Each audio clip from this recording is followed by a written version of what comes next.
All right. Welcome everybody to Resolution Forum number two. My name is Ronald. I am the chair of the Constitution Rules Committee, who um, reviewed and provided feedback and coordinated on resolutions this year for 2026. And we are now hosting the second of two resolution forums to provide authors with the opportunity to present on their resolutions to allow delegates and alternates the opportunity to get this information ahead of delegate assembly scheduled for next month. So, all right. So I'll just kind of jump into it here. So, first and foremost, the Constitution Rules Committee is made up of five members: myself, John Farrar, the vice chair, Michael Yost, Peter Blattner, and Tracy Waterman. Um, the just kind of general housekeeping items really quick. So this meeting is being recorded. And for those who, like, if you know someone who really wanted to attend, but they just could not make it work for their schedule, this will be posted fairly shortly after this recording is done. The first resolution forum where we talked about the first seven resolutions that will be at DA, that has already been posted. That is on the page, the MAPE webpage, and the second one will be posted there as well. We also have a link to the resolution tracking document. Specifically, you'll be able to see not only a record of all of the resolutions, but also there's also kind of granular notes on kind of where the resolutions went, the notes from the Constitutional Rules Committee, kind of throughout the whole process, from various other committees, etc. And there'll soon be, and this, I apologize, I didn't put this in the PowerPoint. They'll soon be available. I'll send it to all the delegates and alternates. A document which provides a summary of all of the resolutions and the feedback and everything. So everything's kind of all in one spot. And to access that, it's like right on the delegate assembly page on the MAPE website. There will be, for this session here, there will unfortunately be no time for questions because, we want to ensure as much time as possible for authors to talk about the resolutions. If you have any questions for the authors, please feel free to reach out to the authors. Their contact information is located on the resolutions themselves. Few reminders about upcoming events relating to delegate assembly. The platform forum number one is on Wednesday, August 19th, later today at 5 p.m.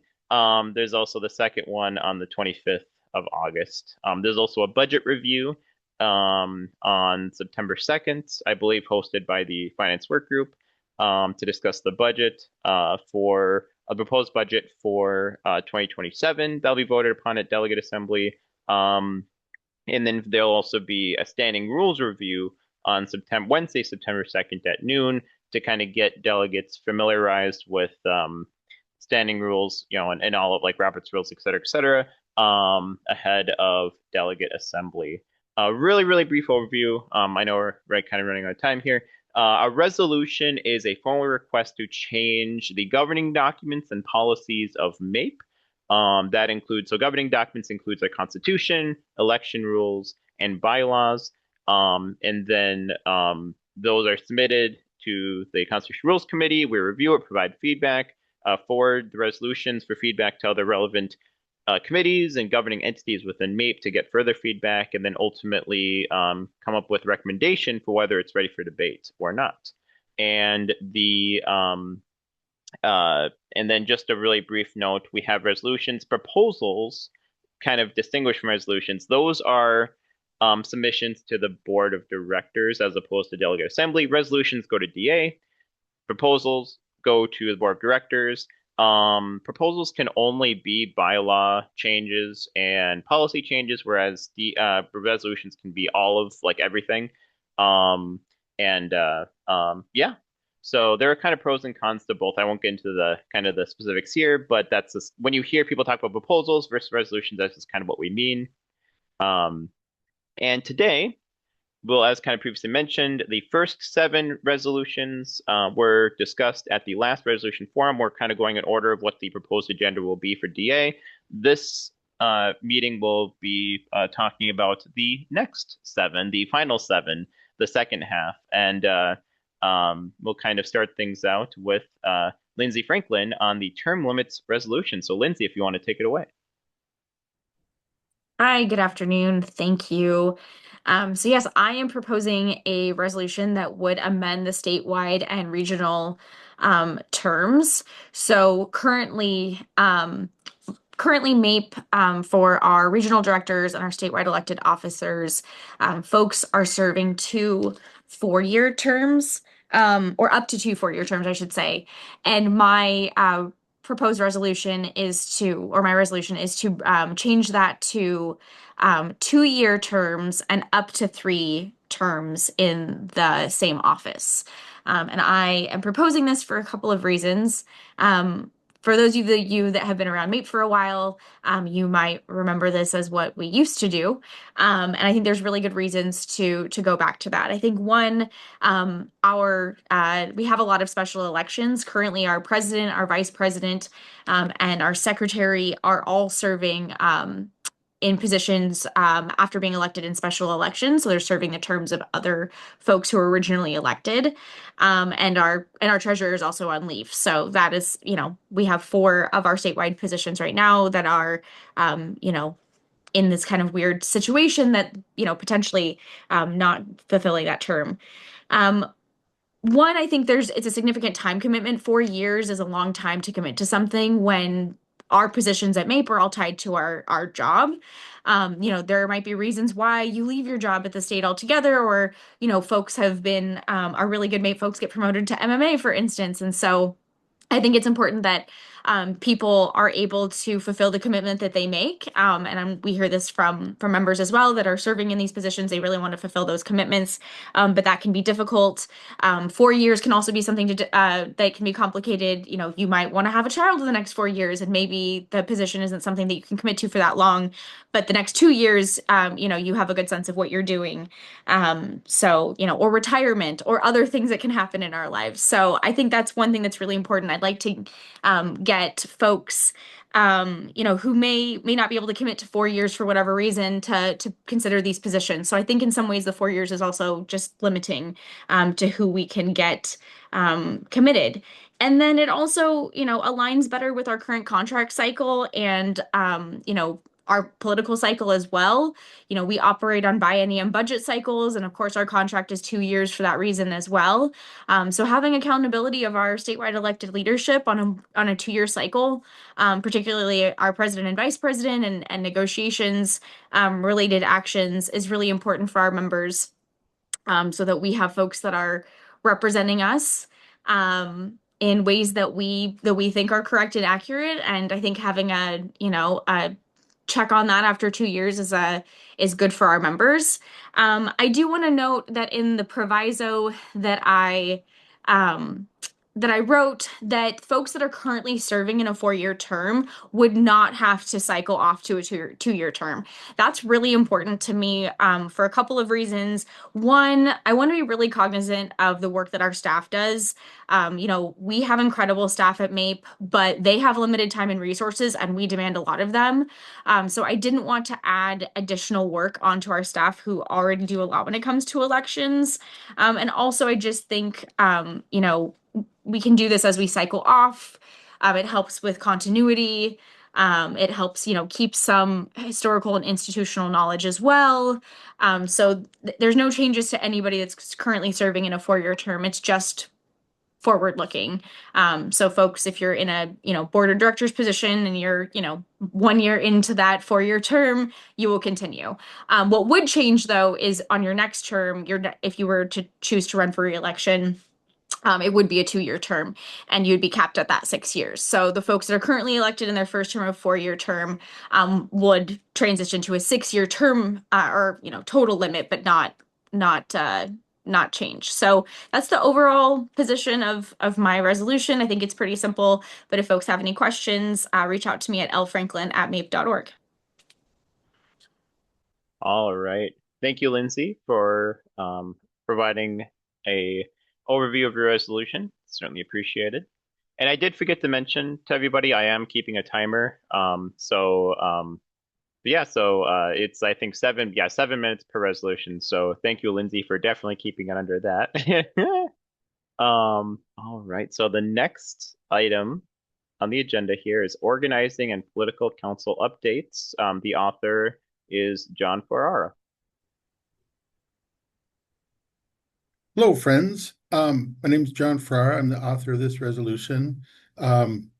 This resolution originated out of a request to the board of directors that at the time, the chair, Nicole June, and chair Zach Ekla of the organizing council made to the board of directors to expand the size of the councils. And so at the time, the board of directors voted to add an additional appointed position for the duration of this calendar year on the condition that the councils present a resolution at delegate assembly to permanently expand the council size with elected positions. So that's what this resolution does. It adds 2 additional elected positions to each council, which would actually, just as a side tangent, be an interim step towards what the proposed restructure size would be, just as an aside. But the bottom line is the work of both councils has grown, and as these councils have matured and gained a better footing and direction, we just need more people to help carry out that work. It also just cleans up some legacy language in the bylaws, things that were future tense the council should do and have done related to charters and things like that, and cleans all of that up. This resolution was unanimously endorsed by both councils, is also specifically endorsed by the governance committee. And then the resolution also provides accommodations for how these expanded positions would fit within the election cycle and things like that. So what will happen should this resolution pass, we will already be in the middle of a nomination time period in our standard election cycle. So should this resolution pass, the nominations for these additional elected positions will open up the Wednesday after delegate assembly. That will give our staff time to update the website and update all of their internal tracking things. And then people will have an opportunity to nominate others or themselves to be part of this. But it's important to understand that we want to dovetail into the existing elections calendar. And so the nominations period will be a little bit truncated because it will have already started. So we just want people to know ahead of time, if you're interested in this, work to organize your fellow members for it to pass, and then be ready the Wednesday after delegate assembly to submit your nominations so that you don't miss out on this opportunity. That's all I got. It's pretty straightforward. Excellent. Thank you, John, for that summary as well. Certainly appreciated here. All right. And John, you're up next here with the Meet and Confer Updates resolution. Okay. So this is a leftover piece of governance from our restructure nearly a decade ago, 2017.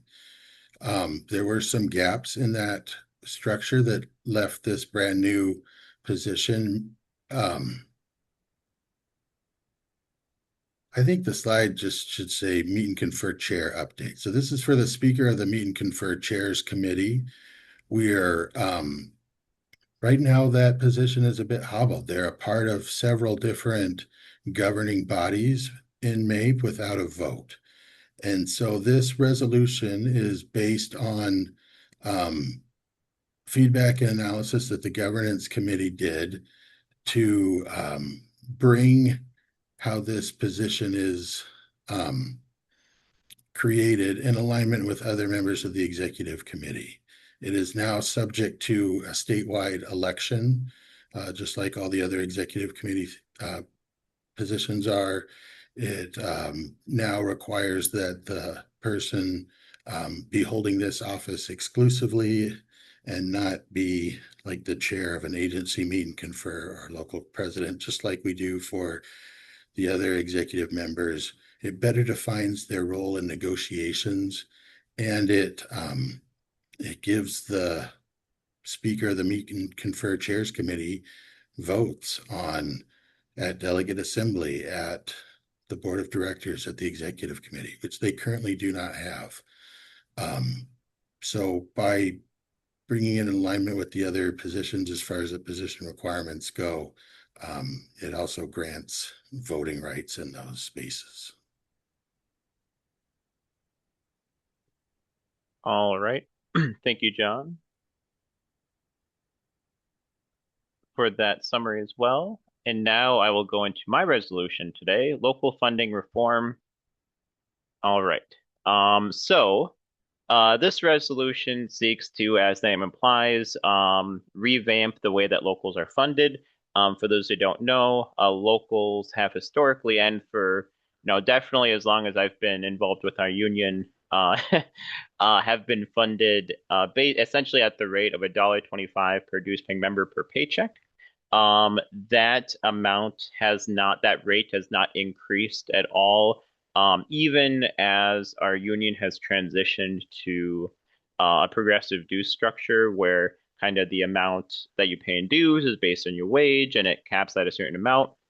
And unfortunately, this has kind of led to a situation where the funding for locals has remained stagnant, even as the revenue streams for MAPE have gone up to match the realities of inflation, increased costs for really everything, to be honest. So, and in talking with other local leaders across our union, I should also say I'm the treasurer of Local 401.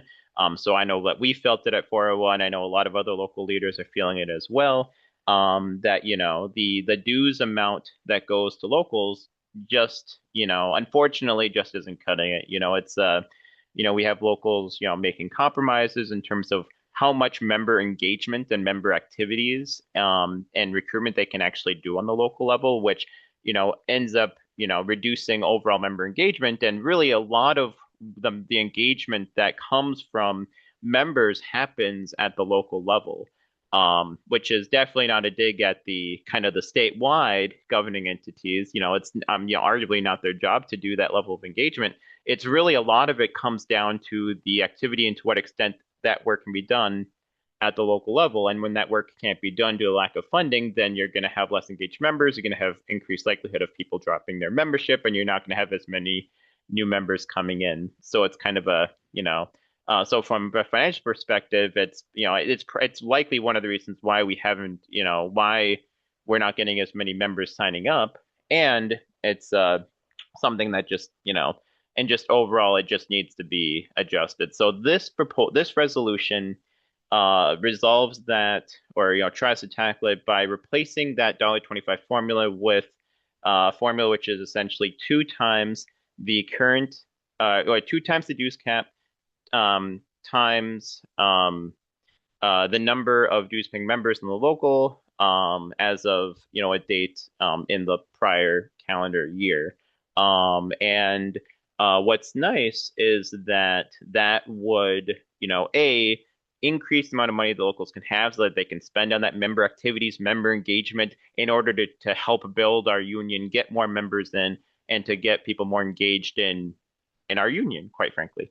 And it does so in a way to where, as the dues cap goes up in future years, it would also, as a result, increase the amount that locals get as well. So you wouldn't have to, adjust this every year, every couple of years. Now, this also addresses the other issue where, some of the concerns I've received and I've talked to some members about is, well, what about locals that, have like larger, reserves, or they're not spending it that much here? Are we just going to give them more money?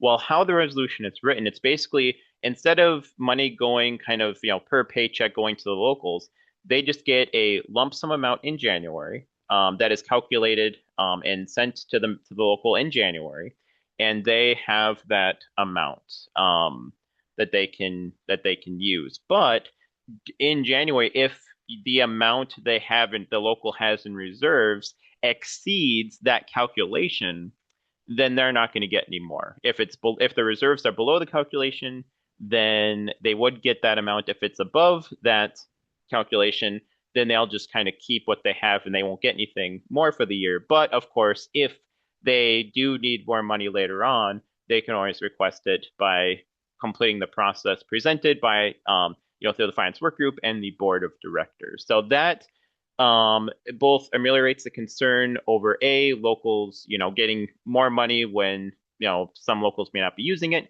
and B, we're hoping that that will incentivize and encourage locals who have larger reserves to spend what they have, spend on member activities, member engagement, member recruitment, all of the things that are absolutely vital, for ensuring that, our union as a whole remains and continues to build stronger. So, yeah, so with that, that's sort of a summary of the, local funding reform resolution. If anyone has any questions about it or thoughts, have a conversation with me, etc., my email address is rdixon@mape.org.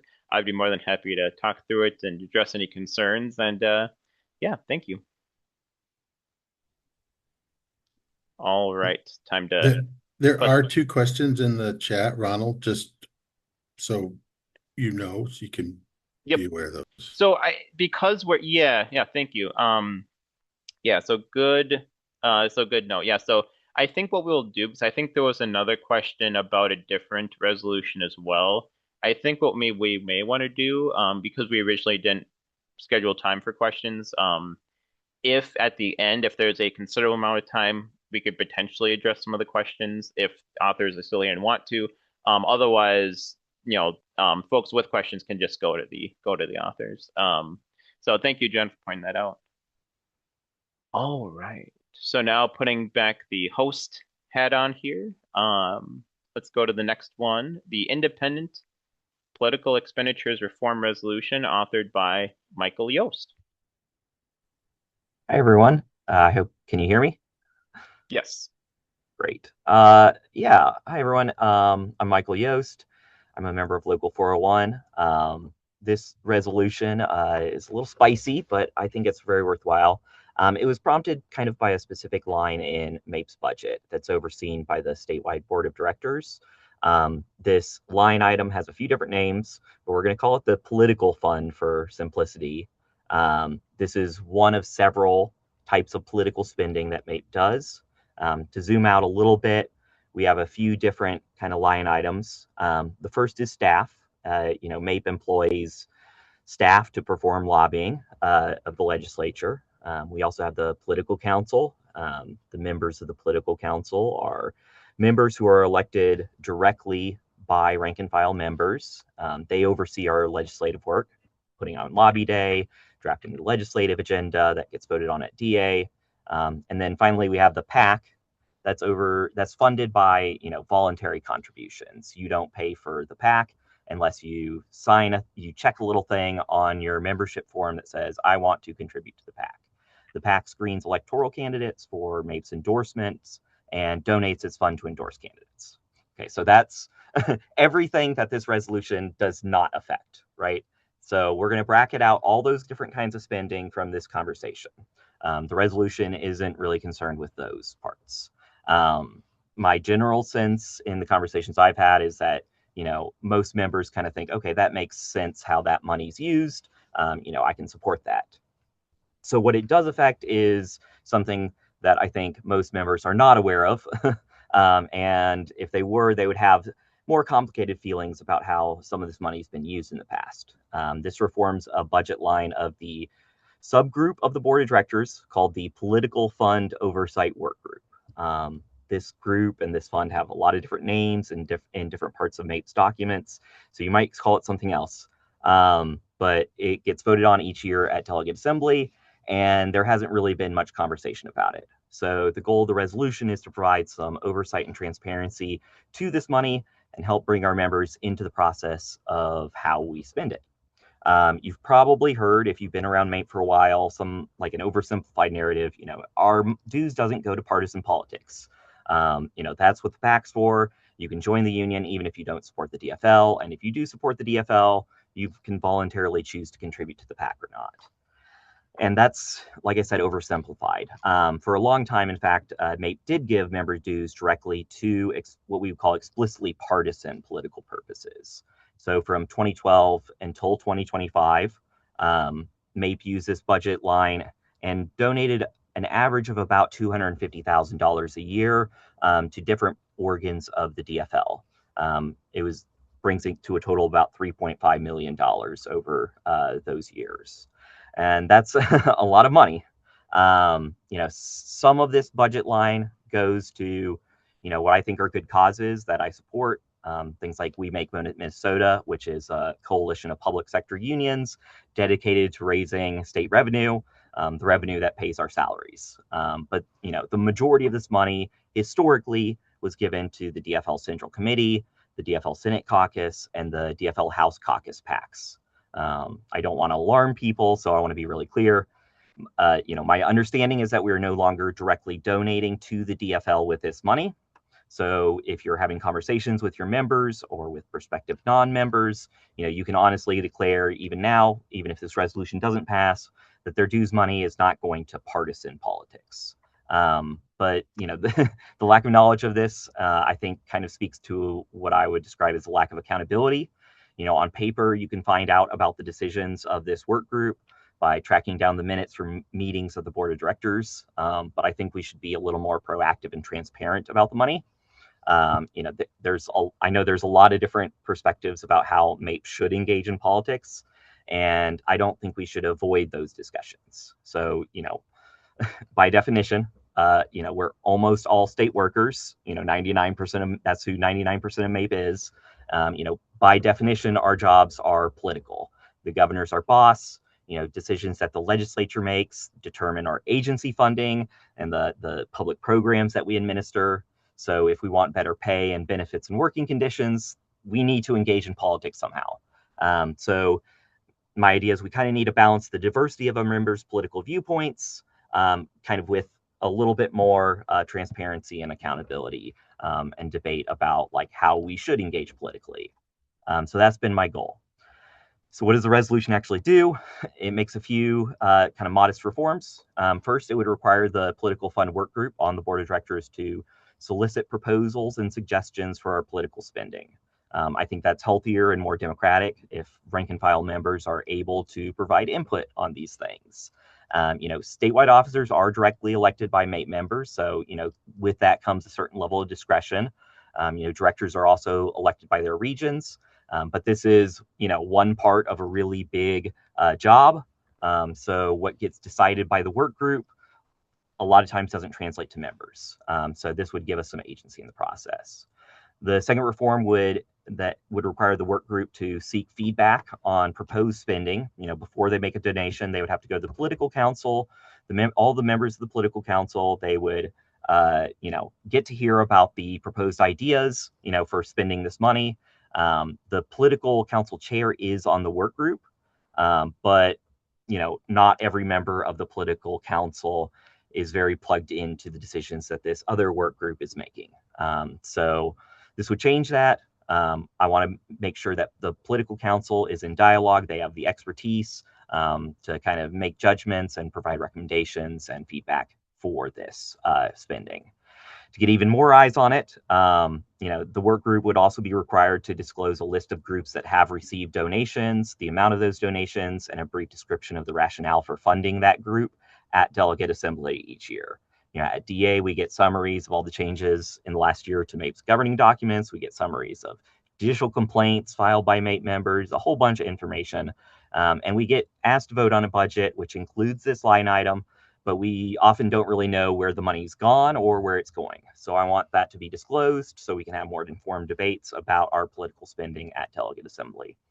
Last thing it would do is kind of clean up. It would ask the work group to draft a charter for the work group and to update the policies governing the spending. We do have on paper policies for this funding. There is even a provision that allows people to make requests for donations to different groups and an application process, but that language hasn't been used. It's been defunct for about 7 years. Many of the other board work groups do have charters governing how they should function. So I think the political fund work group should be held to the same standard as like the finance work group, for example, or the coalition building work group or what have you. So it would ask them to draft a charter, get their policies up to date, get rid of the defunct stuff, and actually make it a accurate description of what they do on a day-to-day basis. So those are the reforms. I hope it all makes sense. If you want to talk more about this resolution, or if you want to talk about MAPE's political spending or what have you, I'm always game for that. Yeah, my email is on the resolution, which you can find on the DA webpage. Thanks, everyone. And I'll say really, really quick side note. Yeah, so I think there's we're trying to post a link in the chat for a spreadsheet. So that one isn't working. I would say if you're wanting to look at the resolutions now, go to the MAPE website. I believe it is currently on like the top left of the homepage. There's a link to delegate assembly information, and the spreadsheet, which has all the links to the resolutions, is there. In addition, we will soon be posting a master Word document and master PDF document with all the resolutions all in one, as well as a pre-DA report. So all that will be accessible very soon. All right. So thank you, Michael. All right. So the next resolution we'll be discussing today, Michelle Belmont will be providing information regarding the work-life balance policy resolution. So Michelle, if you want to take it away. Sure, thank you. I hope you've all taken a minute to read this policy. It's very brief. It's a value statement talking about how we as MAPE members value our work-life balance, we value our home life, we value your ability to go home, get proper rest, proper sleep, proper food, be replenished, and be whole when you come to work. This makes for a stronger union, stronger relationships amongst our people, stronger capacities to fulfill all the things that we're trying to do. As it's been pointed out, some of the people, it does not have teeth. This is a value statement. There's nothing to back this up. There's nothing that needs to be spent. There's no money here. What Katie and I are hoping is that people will take this and use it as the backing of their argument for why we should make changes within different groups that they may be a part of. So if you're working on a group that's like, hey, we've got this deadline, we've got to get this done. Sure, maybe you do, but also maybe it would take a minute to let's think about our values. What are our values as MAPE members, as state? Do we really need to be harming ourselves to kill ourselves or whatever? Unaliving to make these deadlines. Are they real deadlines? Is this a real problem? Can we maybe adjust and think about it differently? So I hope it's a tool in people's toolbox to use to, fight for better conditions on a lot of different fronts. It felt in line with the 32-hour work week work and passion around that. So I would love to talk to anyone if you have questions about it. It felt, it feels basic and simple, but we have to write these things down. We have to have something to point back to say, these are our values and this is why it matters, because we lose memory, we lose institutional knowledge of why we do things the way we do. And then someone comes along and says, hey, why don't we try something different for a while? And that something different may be not in the best interest of everyone. So it's important we write down our values and that we have them in front of us to remember this is what we stand by. All right. Thank you, Michelle, Yeah. for your summary. That's certainly appreciated. And I think we're nearing the end. I think, we have one more resolution, but I did see a couple of questions in the chat. If you're able to use the Q&A function, we could potentially address some of those questions. And if authors are comfortable addressing questions on the spot, they certainly can. Otherwise, like I said, you could definitely reach out to them via email as well. So, yeah, with that, let's go to the final resolution for today, the final one that will be scheduled that's currently on the tentative schedule for Delegate Assembly, the Crisis Fund Job Action Policy resolution authored by Kara Hoffreiter. Hi all, Kara Hoffreiter, Regional Steward Director and Negotiator for 401. So yay, work-life balance, but working on it. So this Crisis Fund Job Action Policy is regarding the language in our policies about how the Crisis Fund Job Action Fund is used. The language has not been updated since 2019, and shortly before that, the Janus decision significantly changed the way our union is funded, changing the member and non-member versus fair share member designation. And I think it's really important to go back and revisit this. And I think that this is something that should be addressed by delegates at DA, because we are the union and this is where we make our decisions about how we use the funds of our union. This proposal has two things that it wants to accomplish. One is that reordering the way in which we use those funds. So the prioritization of expenditures has been changed to move the hardship up from the 6th item in the list to the 4th item behind communication, materials for strikes, and local support. So hardship funding should be prioritized above other things. And we did actually also clarify here that this is hardship fund for members. Then the second thing that this proposal is attempting to do is to make it clear whether or not we are going to use our crisis funds to support non-members. And I think that this is something that delegates should have a voice in. I did not, because of that, what we did was we removed, or we added member to the language on the hardship fund, healthcare, and strike pay. And then we added another bullet point to put hardship, healthcare, and strike pay for non-members as a final bullet point too, so that that is something that we can have a discussion at, determine if we want to fund that at all. And I want to put a plug in here that I think that this is something for compassionate reasons we should leave in our policy, however, have the board determine some strategy or rules around. It doesn't mean we have to use it. It means that it's available to use if we decide, and we cannot anticipate every situation out there. Has someone recently dropped their membership because they have a huge looming health crisis that makes it impossible for them to strike because they need to remain in health insurance status? Or is there some other set of unanticipated circumstances that we can't really write a policy around that should be looked at differently than other situations? Also, how we are going to go on strike may make a difference in that matter. So I think it's important that we leave that in there, but also we acknowledge that we're going to prioritize members over non-members. So those are the two things that this proposal is trying to accomplish, reordering the expenditure priorities and making a clear distinction between members and non-members. That's really all we're trying to do here.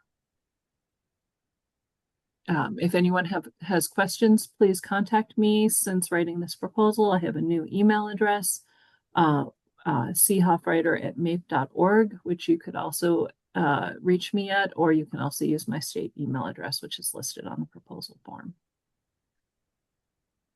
That's it. That's what I have. All right. Thank you, Kara. Certainly appreciated.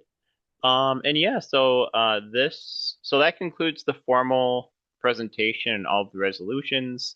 As a reminder, all this recording will be posted on the website. The first resolution form is already on the website if you want to check back in on that. And like I said, if you have any questions, feel free to reach out to the authors. I'm sure that all of them will be more than happy to talk to you about them. And yeah, with that, I do also want to mention really quick. I know in the chat some folks did have some questions that they posted. I think at this, we were originally planning on this just being talking about the resolutions without kind of a Q&A session. And I'm thinking just kind of off the top of my head, I don't know if that'd be difficult to manage at this point, but maybe we just kind of,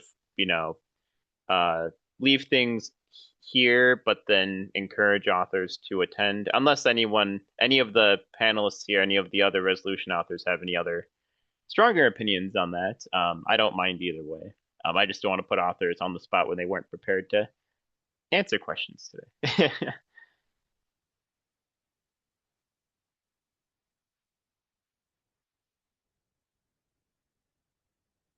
All right. So I'm seeing in the chat, John's willing to answer some questions about his resolution. I know I am as well. But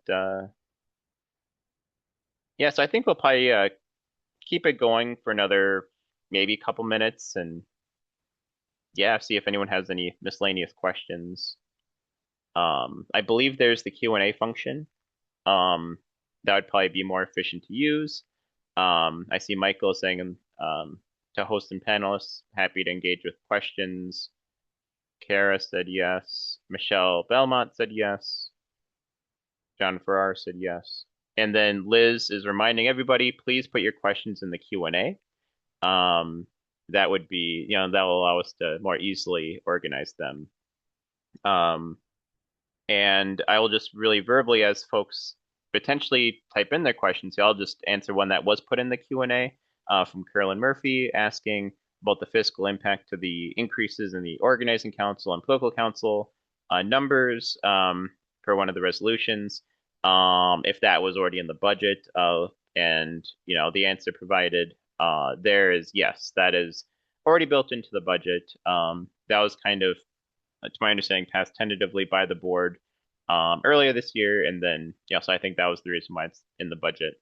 Currently, most other items, and anyone on the finance work group, please correct me if I'm wrong, but any resolutions that don't have that do have a financial implication is not built into the budget otherwise.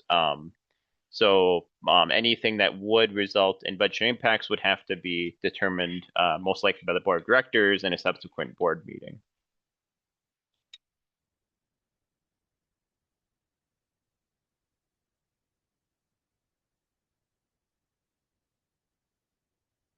Okay, just going through the chat here real quick.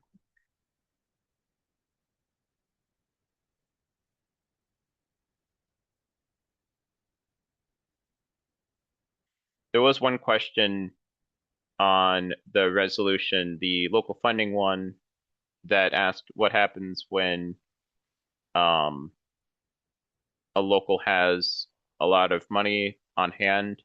And that was answered in the chat, but I'll just answer it here. If their local reserves exceeds the amount, if this passes, if it exceeds the calculation, which is 2 times the dues cap times the number of local members as of certain date during the year, then they would not get a new distribution in January, but they could always request additional money if necessary. But they would already be at, the amount of that calculation, which is the amount that, the formula says is, how much they should have in a year. So nothing would be for locals with more money than that, they would not have anything yanked away. It would just be, they just won't get the distribution unless they requested it later, and it was approved. I'm not seeing any other questions posted in the Q&A. I'm looking in the chat as well. Michael, you have your hand up? Sorry, I don't know if this Q&A is disabled for panelists, but I do also have a question about the resolution for local funding. All Maybe right. I'm just missing the button for the Q&A. I guess I'm a little unclear on exactly like how the new calculation compares to the current calculation. Like, would all locals get like a budget increase compared to this? Are there any that would see a decrease? Or yeah. No, that's a really good question. So every single local would get the final amount would be more than, so the amount they would get in January would exceed how much they would get in a given year under the old formula. I don't have like a whiteboard in front of me, but but if you plug in, if you're familiar with like the numbers and you look like, oh, you have this many members, and like you can kind of calculate based on like what the old formula is versus the new, you'll be able to see that it's that it is a good increase, an amount that I believe is would be able to address the fundamental issues affecting locals at this time.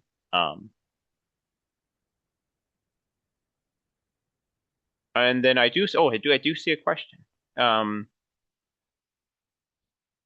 this one I think will be, I'm sorry, Kara, if you want to read the question and then answer it. I think this one's about your resolution, the crisis fund. Yeah, so the crisis fund resolution author mentioned consideration of non-members and provided a hypothetical scenario in which a non-member dropped membership in anticipation of higher expenses due to a looming healthcare crisis.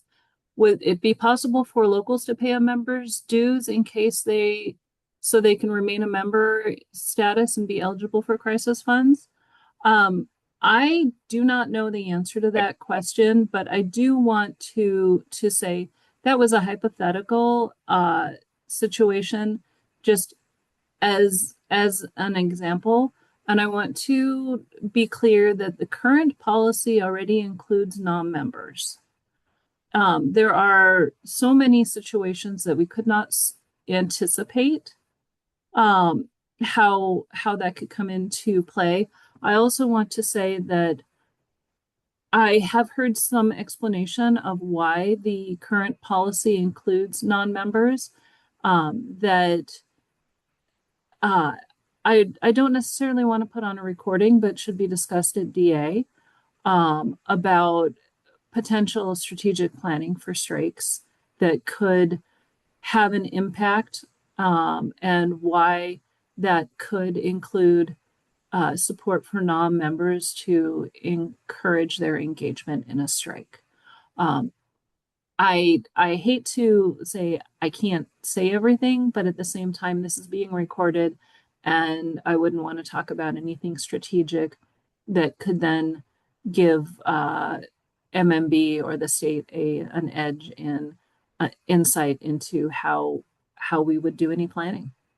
So I apologize for that very non-answer.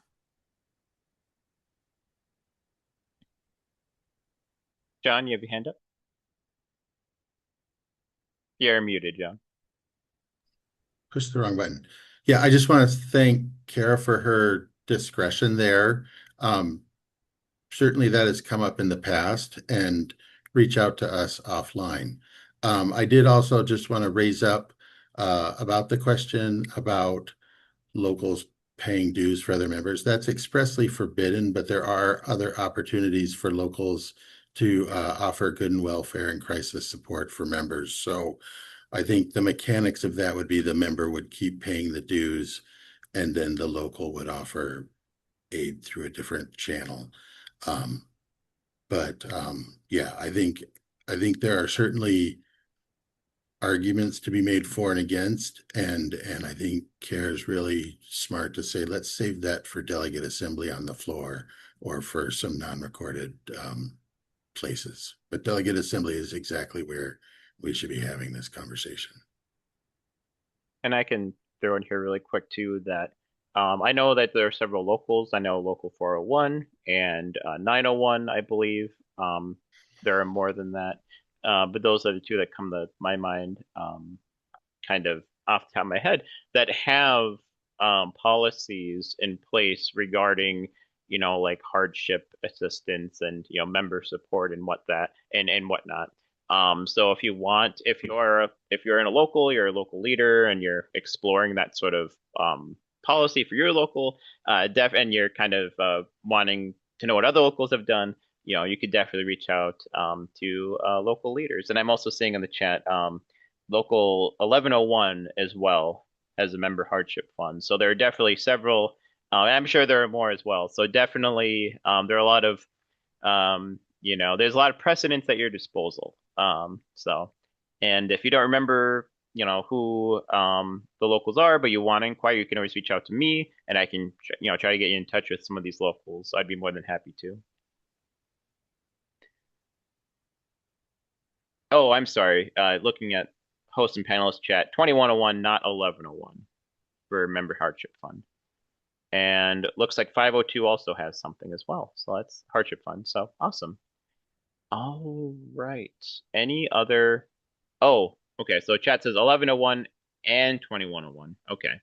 I want to give all the locals credit. Okay. So let's see. Any other? So looking at the Q&A in Zoom, looking at the chat that I have access to at least here, does anyone have any other questions about any of the resolutions you wish to ask here? Otherwise, like I said, you're more than welcome to send an email or message to the authors, who I'm sure would be more than happy to walk through things with you.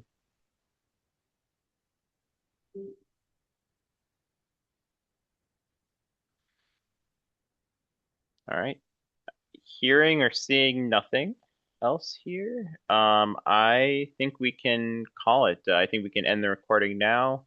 And yeah, so like I said, feel free to reach out to authors if you have any questions. Please, if you can, attend as many of the pre-DA meetings as possible, especially to learn about the budget that the Finance Work Group put a lot of effort into putting together, as well as legislative priorities, standing rules, to be as prepared as possible so that you are you can represent your area as the delegate at delegate assembly. And if you have any questions about the resolution process, or are thinking about writing a resolution in the future, like in a future year, I'd be more than happy to walk you through that as well. Once again, my email address is rdixon@mape.org. In my opinion, it's a fun process, but yeah, so with that, thank you all for attending, and see you at DA.